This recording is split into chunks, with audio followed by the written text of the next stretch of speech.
안녕하세요. 문 닫지 마! 입니다. 제가 최근에 바쁜 일들이 생기다 보니까 영상 준비하는데 시간이 좀 걸렸네요. 나름대로 최선을 다해서 준비했으니까 구독과 좋아요, 여기 오른쪽 하단에 구독하기와 좋아요 한 번씩 부탁드립니다. 제가 이 전 영상들에서도 수차례 강조한 게 있죠. 딱 하나예요. 상권입니다. 어디에 가게를 차리느냐에 따라서 장사의 운명이 걸려 있다고 해도 과언이 아니에요. 원래는 상가 구하는 방법에 대해서 알려드리려고 했는데 이렇게 해라 저렇게 해라 솔직히 구하는 방법에 대해서 얘기하면 끝이 없겠더라고요. 좋은 상가를 찾는 건 제 개인적인 생각에는 장사 경력과 자금이 크게 좌우를 하는 것 같아요.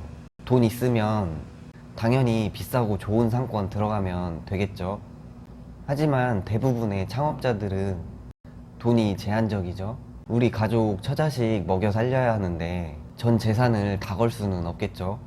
도박도 아니고. 좋은 상가를 구하는 방법을 알려드리려면 분량이 너무 클 것 같은데 일단 당장이라도 창업 준비하시려는 분들께 이런 조건의 상가만은 피하라고 말씀을 드리고 싶어서 조언을 드릴게요. 첫 번째는 신도시에 위치한 상가입니다. 신도시의 경우에는 보통 인구가 정해져서 들어가죠. 뭐 예를 들어 미니 신도시의 경우 1만 명 정도의 규모부터 대형 신도시 같은 경우는 3만 명 이상이 신도시에 거주를 하게 됩니다. 그런데 이 신도시에서 장사를 하는 사람들이 저는 잘 이해가 안 가더라고요. 일단 신도시는 처음에 아무것도 없어요. 이건 누구나 아는 사실이죠. 아파트가 한 번에 모두 지어지는 게 아니기 때문에 해당 인구가 채워지기까지 적게는 2년에서 5년 이상까지도 걸려요. 이건 미래를 보고 상권에 투자하는 건데 이런 상권은 건물주가 아니면 버티기 매우 힘들어요. 그런데도 가서 차리는 거 보면 정말 신기하더라고요. 신도시에 들어간 상가들 대부분 망해서 나가고 들어오고 나가고 또 나가고 들어오고 이렇게 3번, 4번 이상 상가가 바뀌면 신도시 상권이 어느 정도 자리를 잡게 됩니다. 비교적 안정적으로 창업을 하려면 신도시보다는 구도심에 이미 상권이 잡혀있는 상가를 선택하시는 게 좋습니다. 뭐 돈이 많고 누구나 다 아는 유명한 프랜차이즈는 예외입니다. 그런 건 오히려 신도시에 자리를 잡으면 이득일 수 있으니까 참고하시면 좋을 것 같습니다. 자, 다음으로는 2층 이상에 위치한 상가는 피하는 게 좋아요. 유동인구가 너무 많고 누구나 아는 번화가는 2층까지도 나쁘지 않은데 가능하면 2층도 추천드리지는 않습니다. 사람들이 2층에 있어도 다 볼 것 같죠? 아니에요. 절대 아닙니다. 만약에 넓은 자리가 필요한 경우나 유명한 번화가는 2층까지는 들어갈 수 있는데 이럴 경우는 1층 일부를 임대해서 2층과 연결해서 올라갈 수 있게 하는 것도 하나의 방법인데요. 자, 이런 식으로 하면 1층과 연결성이 있어서 좋겠죠. 세 번째는 새로 지은 건물입니다. 새 건물이 깨끗하고 새 거라서 좋다고 생각하는 경우가 많은데 가장 바보 같은 사람이 새 건물에 들어가요. 물론 유명한 대형 프랜차이즈나 완전히 새로운 가게를 하시는 분들은 예외예요. 가게를 들어갈 때 처음부터 완전히 뒤엎어야 하는 분들은 기존 상가에 들어가면 철거 비용이 더 많이 나올 수 있기 때문에 새 건물 들어가는 게 더 이득일 수도 있습니다. 다음은 오래된 건물이에요. 아니, 새 건물도 들어가지 말라고 하고 오래된 건물도 들어가지 말라고 하면 어쩌란 거냐 하시는 분들도 있을 텐데 그만큼 결정하는 데 있어서 신중해지라는 겁니다. 오래된 건물 같은 경우에는 건물 자체가 노후화가 심해서 화장실 상태가 좋지 않거나 누수라든지 건물 자체에 문제가 생기는 경우가 많으니까 꼼꼼하게 알아보시고 계약하셔야 되고요. 영업신고증이 폐업 처리되어 있거나 아예 없으면 오래된 건물은 굉장히 골치 아픕니다. 오래된 건물들은 불법 건축물이 들어서 있는 경우가 많아요. 이런 부분을 잘 체크하셔서 하셔야지 이미 계약이 끝난 상태에서 문제가 발생하면 정말 어후, 생각도 하기 싫으네요. 다음으로는 지나가는 상권입니다. 저는 이 말이 제일 어렵더라고요. 어디가 지나가는 상권인지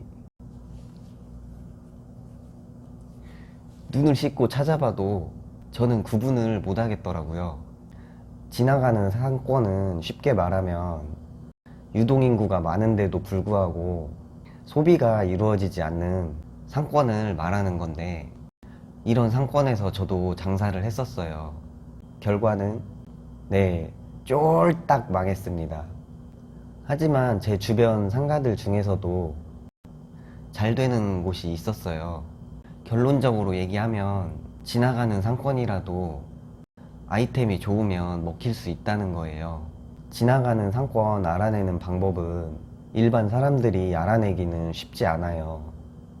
주변 상가들 매출을 확인해 보지 않고서는 어렵기 때문에 어떻게 해서든 주변 상가 매출을 알아내야 합니다. 그걸 알아내는 방법은 여러분께 맡길게요. 다음으로는 일반 음식점으로 등록되지 않은 상가입니다. 아까 전에 영업신고증 얘기했었죠? 영업신고증은 음식과 관련된 영업을 할 때 꼭 있어야 하는 서류예요.